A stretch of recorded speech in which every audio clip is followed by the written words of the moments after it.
페이지 이제 소비형 부가가치세를 채택한 거고 오른쪽 보시면 그 GDP, NDP 소비형 중에 세 번째 거잖아요. 그 중에 우리 부가가치세 과세하는 방법 중에서 가산법, 전단계 거래공제법 세 가지가 있는데 일단 한번 잠깐 볼게요. 이것도 이제 결론만 아시면 되는데 가산법, 전단계 이제 거래공제법이라는 게 있어요. 거래공제법. 그다음에 전단계 세액공제법이라는 게 있어. 이게 얘는 일단 중요하지 않은데 이게 두 개부터 비교할게요. 저 B를 보시면 B는 VA를 어떻게 계산할 거냐면 VA 부가가치에 대한 개념을 얘는 B가 500을 매입한 게 얼마야? 100을 매입했잖아요. 지금 100을 매입했으면 매입한 금액을 뺀 거에 10%로 계산하겠다. 이렇게 계산하는 거고 얘는 500을 10% 계산한 금액하고 100을 10% 금액을 한 걸 빼겠다. 그럼 이건 수학적으로는 같은 거죠. 어떻게 보면. 근데 얘는 어떤 구조냐면 이걸 뭐라 부르냐면 매출세액이라고 부를 거고 매출세액은 너가 매출한 금액에서 무조건 10%는 징수해. 이런 개념이고 매입한 금액에서는 그냥 매입액을 빼는 구조가 아니고 이거는 상대방으로부터 세금 계산서를 수령을 하면 그 수령한 금액을 빼겠다는 구조야.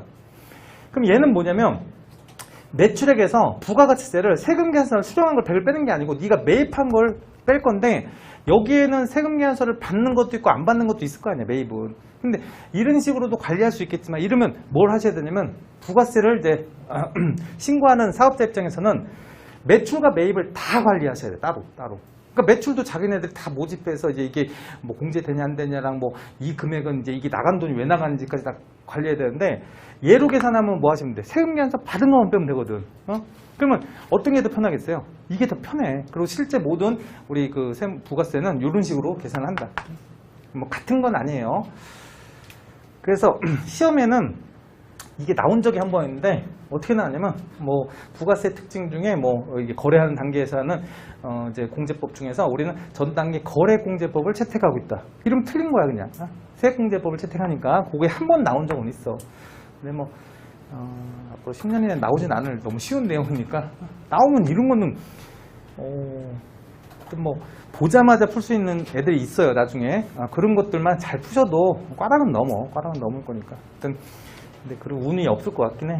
이게 너무 쉬워서. 하여튼 요거 세액공제법 채택하고 그럼 가산법은 시험에 안 나겠죠. 그럼 가산법은 어떻게 하는지 보여드리면 얘는 이제 이런 거야. 뭐 중요하진 않아요. B 같은 입장에서 B라고 하면 내가 생산에 투입을 시켜. 투입을 하면 이거에 따른 산출되는 내용이 있을 건데 이게 100을 투입해서 500을 산출하는 개념이 아니고 투입할 때 이제 우리 경제 사요소라고 해서 뭐 토지, 노동, 토지 예를 들어 뭐 안 써도 돼요. 토지, 노동 뭐 있어. 자본하고 뭐 경영을 투입시키면 이거에 따른 산출되는 부가가치가 토지에 대해서 지대라는 게 나올 수 있고 노동에 대해서 임금이라는 부가가치가 나오고 자본에 대한 뭐 이윤 그럼 경영에 따른 뭐 거꾸로죠. 자본에 따른 이자, 경영에 따른 이윤 뭐 이런 게 나와. 그럼 이걸 다 더하면 이게 부가가치래. 부가가치 계산을 이런 식으로 계산하겠대.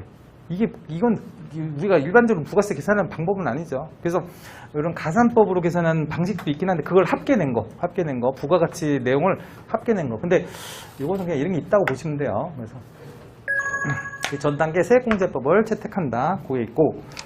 그 다음 페이지 넘겨보시면 이제 113페이지 보시면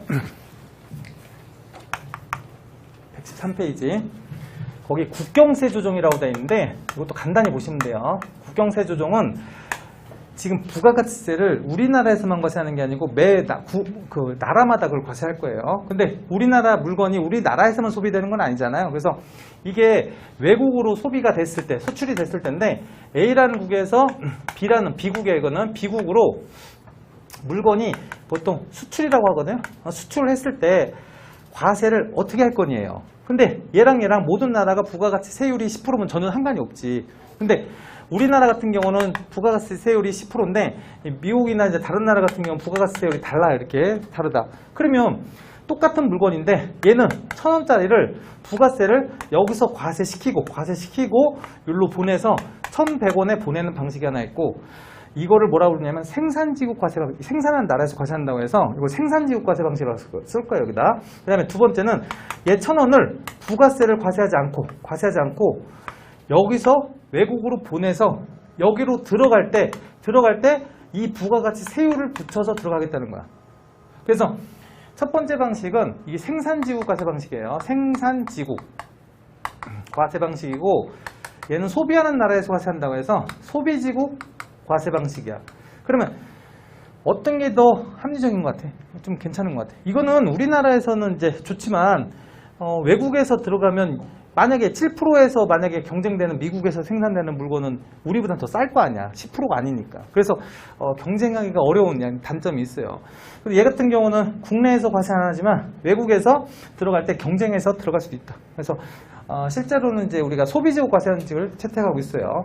그러면 소비지국 과세 현직을 채택하면 두 가지 문제가 나와요.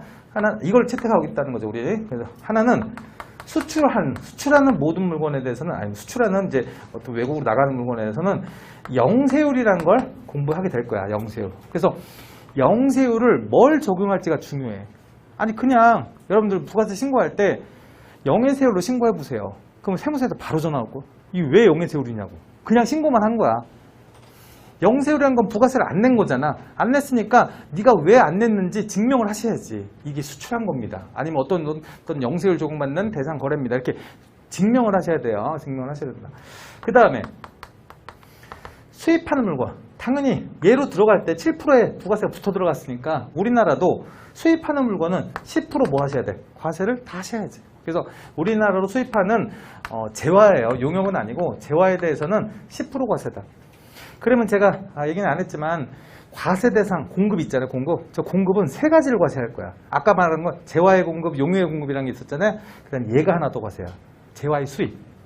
근데 얘는 시험에 내진 않아. 시험에 수입에 대한 부분에 대해서는 낼 게 없어. 그냥 이게 하나가 있긴 한데 그거는 나면 뭐 쉬운 거고 잘 이제 출제는 잘 안 되니까 이거는 재화의 수입에 대한 과세는 그냥 그게 과세가 되는구나만 하시면 되고, 용역에 대한 수입은 일단 여기에는 없어요. 과세 대상에는 없고 나중에 다른 방식으로 또 과세가 된다.